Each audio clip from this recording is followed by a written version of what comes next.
Kia ora, it's New Zealand Sign Language Week and this is the news.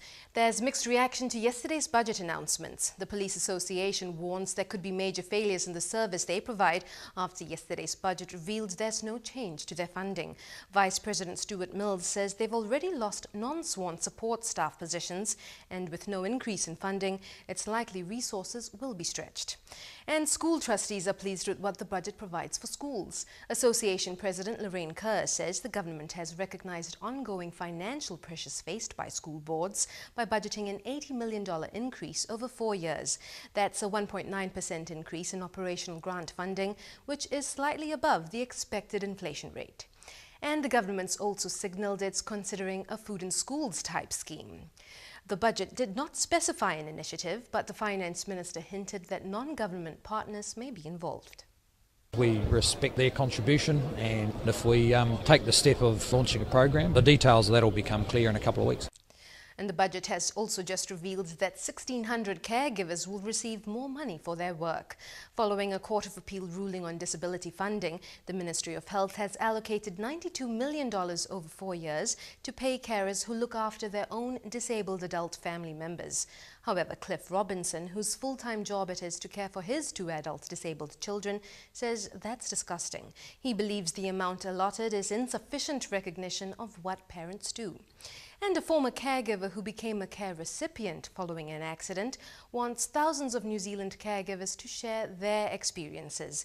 Tracy Lee Dalton is conducting research into caregiving, and she's developing an online survey. For more information about that, you can email Tracy at tracy.lee.dalton@gmail.com. The government hopes to have Meridian Energy up for partial sale by the end of the year, and the finance minister believes there'll be less public outrage this time. In a post-budget speech, Bill English said the Mighty River Power sale proved to be a success.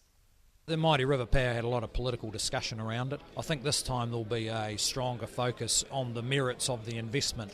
But Labour's David Shearer is still unconvinced. We don't believe that the way forward for New Zealand is selling off our assets. We certainly know that selling off our assets will drive power prices up even further. The Housing Accords and Special Housing Areas Bill has passed its first reading by 104 votes to 15. It will streamline new housing developments in less affordable areas, and it's expected to provide some relief for first home buyers. The Property Council says it should at least help stabilise the market as more houses become available. Standard & Poor's has dropped its outlooks for 8 New Zealand banks from stable to negative, citing economic vulnerabilities such as house prices and external debt. Those banks are the Cooperative Bank, Heartland Bank, TSB Bank, Credit Union Baywide, Credit Union South, First Credit Union, New Zealand Association of Credit Unions, and the Police and Families Credit Union.